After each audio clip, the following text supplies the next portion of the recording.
Hi friends, I am Tilak. You're watching Tech May Be Unique, and today we're going to see how to create a dripping photo editing effect like this. How to create this effect, how to edit this photo like this. And if you're new to this channel, make sure to click on subscribe button below. We just quickly move on to the video. How to create a dripping effect on white like the image. You just need to download this photolab picture editor and out from the Play Store. Then just open the application first of all.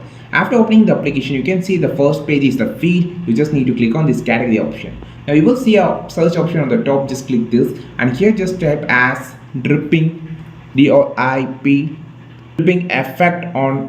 So here a lot of option here. You can see a dripping effect on white. So just click this, and you can just click the image that you just need to create this effect. So I'm just going to select this particular image and click on the next option to the processing. You can see rotate crop option also available, and you will see an option called save to the device. So click on this save to the device. You will see an option on the downside, and you just click on this download option to save onto your gallery.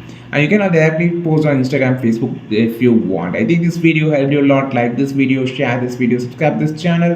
We will meet our next video with a super valuable content. This is Tilak signing off from Tech May Be Unique. Have a wonderful day.